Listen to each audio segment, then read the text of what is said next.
The night air in Moab was thick with tension. Torches burned low in the palace courtyard, their flames flickering in the uneasy breeze. Inside the grand hall, King Balak paced back and forth, his robes trailing behind him like restless waves. His advisors sat in silence, their faces shadowed by the dim candlelight. Fear clung to them like a plague.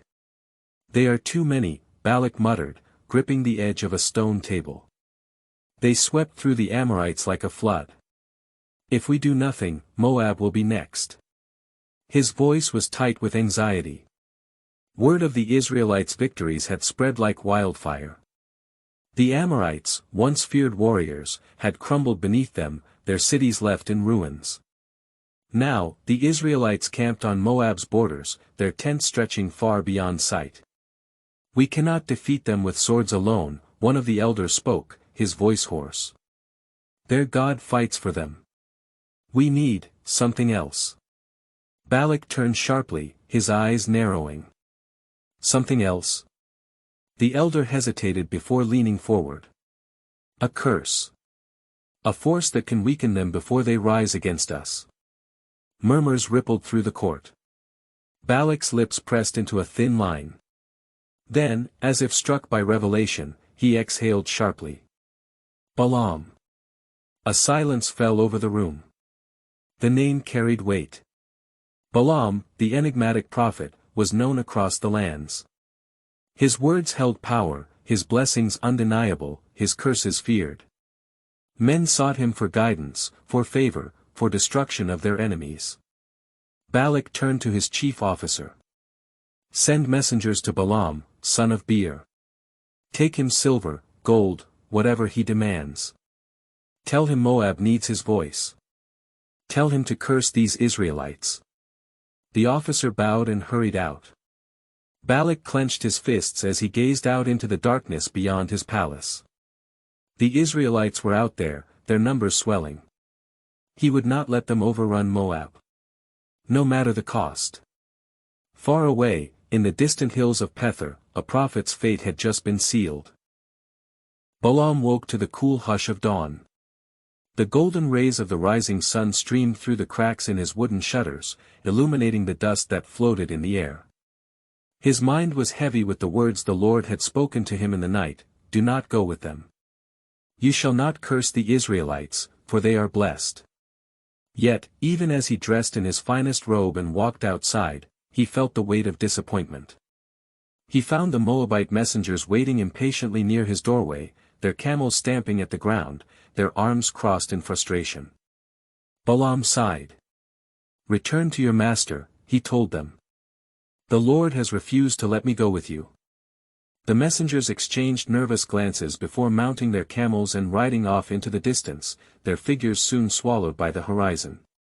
But the matter was far from over. A king's determination. Balak, king of Moab, was a man who did not accept refusal. When his messengers returned bearing Balaam's words, his fury ignited like dry brush in a wildfire. "Then we will send greater men. Offer him more silver, more gold," he declared. "Balaam will come. Everyone has a price." And so, a second delegation was assembled, this time with Moab's most prestigious princes. Their robes shimmered in the sun, their steeds adorned with golden tassels, and their saddlebags heavy with riches. When they reached Balaam's home, their message was clear. "Do not let anything stop you, Balaam. King Balak will honor you greatly, name your price, and he will pay it." Balaam's fingers twitched. The promise of wealth, of power, of being the man kings bowed to, it was intoxicating. But he had already heard the Lord's command. He could not go. Or could he? A dangerous permission. "Spend the night here," Balaam said, keeping his voice measured. "I will see if the Lord has anything further to say to me." That night, as the cool wind whispered through the trees, Balaam fell into a deep slumber. And the voice of the Lord came to him once more. "Since these men have come to summon you, go with them, but do only what I tell you." His heart leaped. He had permission. He would ride with princes, he would stand before kings. At last, he would see the gold and silver Balak promised. Balaam rose early, saddled his donkey, and without hesitation, set off on the road to Moab, flanked by the royal envoys. But he did not know, he was walking straight into a divine reckoning. For though God had allowed him to go, his anger burned.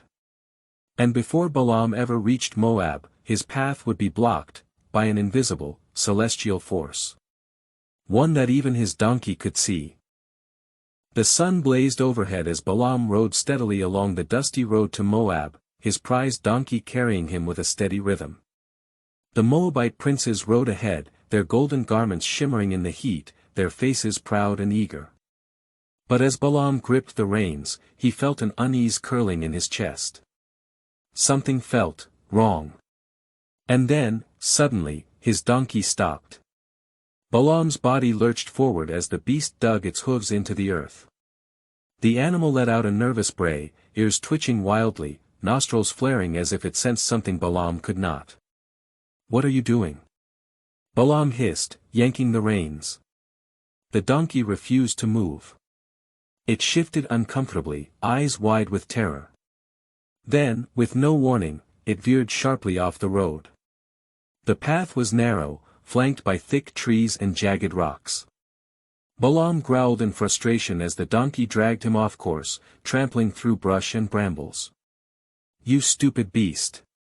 Balaam snarled, raising his staff. With a sharp crack, he struck the animal hard across the back. The donkey let out a pained cry but remained frozen in fear, but Balaam, blinded by his anger, did not react in fear. Instead, he snapped back, "Because you have made a fool of me. If I had a sword in my hand, I would kill you right now."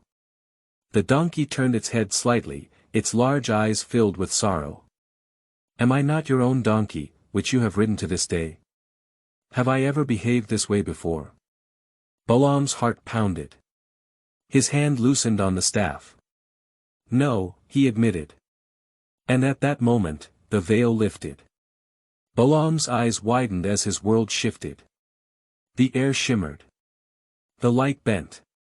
And then, he saw it. The angel of the Lord stood before him, radiating divine fire, sword raised high, its tip gleaming with holy wrath. Balaam gasped and threw himself to the ground, his face pressing into the dust. "Why have you beaten your donkey 3 times, the angel demanded, its voice like 1,000 thunders. "I have come to oppose you because your path is reckless before me." Balaam's entire body shook. He could not move. He could not breathe. The angel continued, its voice sharp and unyielding. "The donkey saw me and turned away. If it had not, I would have killed you, but I would have let it live." Balaam's throat was dry. He clutched at the earth. "I have sinned," he gasped. "I did not know you were standing in the road to oppose me. If I am wrong to go, I will turn back." The angel studied him for a moment, then lowered its sword. "Go with the men. But speak only what I tell you." Balaam exhaled, his entire body trembling as he staggered to his feet. He dared not look at the angel any longer. He turned to his donkey, the animal that had saved his life, and for the first time, he felt shame. Wordlessly, he climbed back onto its back. The donkey obeyed, stepping forward once more. But the road ahead would not be easy. Balak awaited him. And Balaam's true test had only just begun. The gates of Moab loomed ahead, grand and imposing, their bronze pillars reflecting the midday sun. Balaam rode in silence, his mind still reeling from the encounter with the angel. The Moabite princes rode beside him, oblivious to the divine warning he had just received. At last, they reached the palace. Balak, king of Moab, sat high upon his golden throne, his robes heavy with wealth and authority. His sharp eyes scanned Balaam, taking in the dust on his garments, the lines of hesitation on his face. "You have finally arrived," Balak said, his voice thick with impatience. "I sent for you once, and you refused. I sent for you again, offering great wealth. Now, here you stand before me. Will you curse Israel as I have asked? Balaam took a slow breath, his fingers tightening around his staff. He could feel the weight of unseen forces pressing upon him. "My king," Balaam said carefully, "I have come, as you requested. But I can speak only the words that the Lord puts in my mouth." Balak's face darkened. He did not like that answer. Not one bit. But Balaam knew, this was just the beginning. The great halls of Balak's palace trembled with tension. Torches flickered along the gilded walls, their flames casting eerie shadows over the assembled nobles. The scent of burning incense and spiced meats wafted through the air, but the feast was forgotten. All eyes were on Balaam. The prophet stood in the center of the throne room, his dust-streaked robes a stark contrast to the opulence around him. A hush had fallen over the court, expectant and heavy, as Balak waited for his answer. "I have brought you here to do one thing," Balak said, his voice cold and sharp. "Curse Israel. Drive them from my land. For if they continue their march, Moab will be no more." Balaam bowed his head, choosing his words carefully. "I cannot speak of my own will, O king. I can only say what the Lord commands me to say." Balak's lips curled in disdain, but he held back his anger. He had already come too far to let Balaam slip away now. "Very well," Balak said, rising from his throne. "Then come. I will take you to a high place where you can see them for yourself. Perhaps then your words will be favorable to me." The sky was ablaze with the deep hues of twilight as Balak and Balaam ascended Bamithbal, the high place of the Moabite god. From the cliff's edge, they could see the sprawling Israelite camp below, stretching as far as the eye could see. Their tents glowed like scattered embers beneath the fading sun, their banners fluttering in the evening breeze.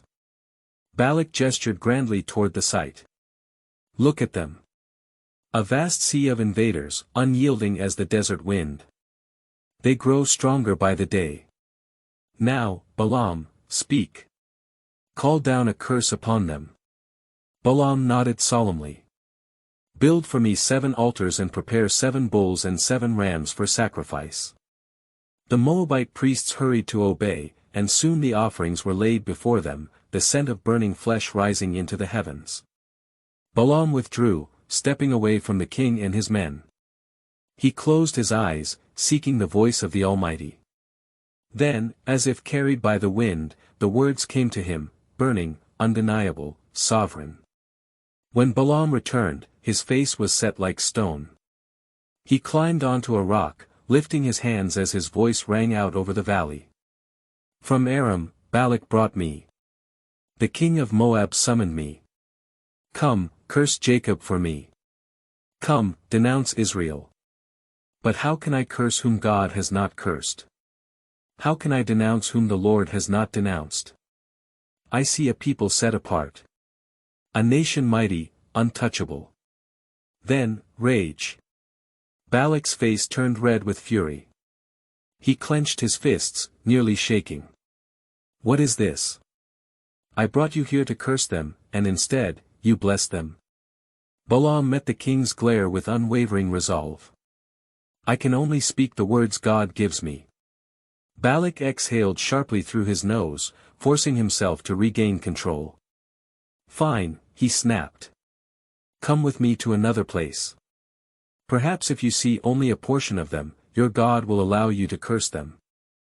They moved to the top of Mount Pisgah, a place of eerie beauty where the night winds howled like spirits through the rocks. Again, 7 altars were built, 7 bulls and 7 rams were sacrificed, and Balaam withdrew to seek the Lord. Again, the words came, unchangeable, unshakable. He stepped forward, his voice strong as he delivered the second oracle. "God is not a man, that he should lie. Nor the Son of Man, that he should change his mind. Does he speak and not act? Does he promise and not fulfill? I have received a command to bless. He has blessed, and I cannot change it. No misfortune is seen in Jacob. No disaster found in Israel. The Lord their God is with them. The shout of the king is among them." Balak's nostrils flared. His patience had run out. Enough. Do not bless them. Do not curse them. Just be silent. But Balaam's gaze did not waver. Did I not tell you? I can speak only what the Lord commands. Balak's fingers trembled with barely contained rage. Then let us try once more. One final place. Perhaps there, your God will allow the curse to stand. They climbed to the summit of Peor, a sacred place of pagan worship, where the idols of Moab stood in eerie silence. The final set of altars was built, the final sacrifices made. This time, Balaam did not withdraw to seek the Lord. This time, the Spirit of God came upon him in power. His eyes burned with an otherworldly fire as he lifted his voice once more, this time with a prophecy that would shake the future of nations. I see him, but not now. I behold him, but not near. A star will come out of Jacob. A scepter will rise from Israel. He will crush the foreheads of Moab. And destroy all the sons of Sheth. Edom will be conquered. Seir, his enemy, will be destroyed. But Israel will grow strong. Balak staggered backward as if struck. The words reverberated through the hills, echoing into the night. A star. A scepter. A king. This was no ordinary blessing, this was a prophecy of Israel's eternal dominion. Balak's fury knew no bounds. Leave my sight, he bellowed. I called you to curse my enemies, and instead, 3 times you have blessed them. I would have made you rich, but your God has robbed you of reward. Balaam lowered his head, his expression unreadable. I warned you, O king. I can only speak what the Lord commands. Then, without another word, he turned and left the mountain, the whispers of his prophecy still echoing on the wind. The atmosphere in Balak's palace was suffocating. The flickering torches along the marble corridors did little to dispel the chill that had settled over the throne room. Servants moved with silent dread, their eyes avoiding the furious figure pacing before the gilded throne. Balak's rage had reached a boiling point. 3 times, he had tried to have Israel cursed, and 3 times Balaam had blessed them instead. He had wasted time, sacrifices, and wealth on this prophet, only to be humiliated before his court. The Moabite king slammed his fist against the arm of his throne. I should have had him executed the moment he refused me, he growled. Jared, his chief adviser, hesitated before speaking. My lord, Balaam is still a prophet. Killing him might bring the wrath of his God upon us. Balak scowled but did not argue. He had already seen enough proof that Israel's God was unlike any other deity. Their victories were supernatural, their power inexplicable. But Balak was not a king who surrendered easily. If Balaam would not curse Israel, there had to be another way.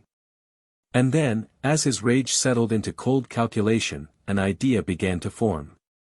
Balaam had spoken of Israel's strength, of their divine favor, of their destiny to rule nations. But even the mightiest warriors had a weakness. If he could not defeat Israel by cursing them, he would defeat them by corrupting them. And for that, he would need Balaam once more. Balaam had not gone far. Though he had refused Balak's request, something gnawed at him. He had spoken the words God commanded him to, but he could not shake the weight of unfulfilled desires. The gold. The riches.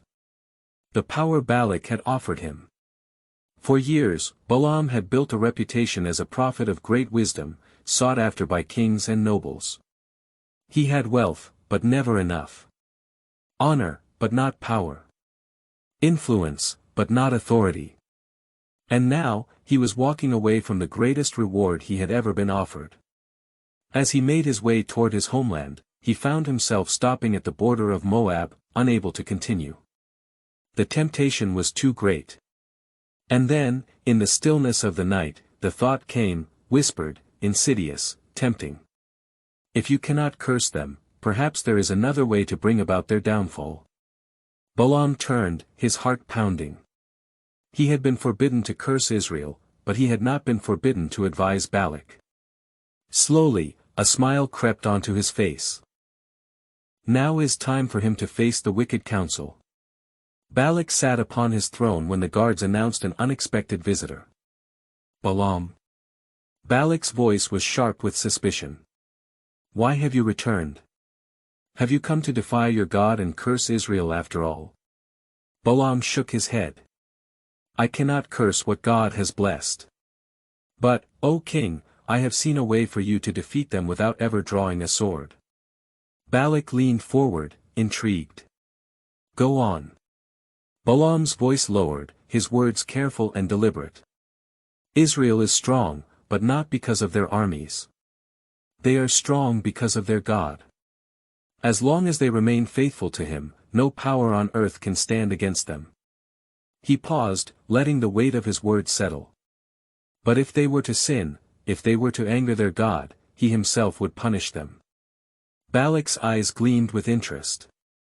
And how do you propose we make that happen? Balaam smirked. Through the one temptation no man can resist, women. He let the words hang in the air, watching as Balak's mind turned. Send the daughters of Moab and Midian into their camp, Balaam continued. Let them seduce the Israelite men. Let them invite them to the feasts of your gods, to bow before Baal, to eat of your sacrifices, to indulge in forbidden pleasures. If they fall into idolatry, their own God will turn against them. A slow, sinister smile spread across Balak's face. It was brilliant. There would be no war, no battle, no bloodshed. Israel would destroy itself from within. Make it happen, Balak commanded. The plan unfolded with wicked precision. The daughters of Moab and Midian entered the Israelite camp, not with swords, but with soft words and alluring smiles. They laughed at the right moments, touched the men's hands lightly as they spoke, their eyes filled with promises of pleasure. At first, the Israelites resisted. They had been warned against mingling with foreign nations. They knew the dangers. But as days turned to weeks, barriers crumbled. The women led them to the high places of Baal, where grand feasts awaited. Roasted meats, honeyed wine, music that stirred the soul, all offered in honor of Baal. You do not have to worship him, the women whispered. Just eat, drink, enjoy. One by one, the men gave in. They ate the food sacrificed to idols. They drank the wine until their minds clouded. They laughed at the stories of Baal's power. And then, they knelt. The first few were hesitant, unsure. But as pleasure wrapped around them like a warm embrace, they no longer cared. Soon, the camp of Israel, once a nation set apart, became a place of debauchery. They danced before Baal. They lay with the Moabite women. They raised their cups in the name of a false god. And in the heavens, the Lord's anger burned hot. The morning was still when the plague struck. The first man collapsed without warning, his body convulsing in agony. Then another. And another.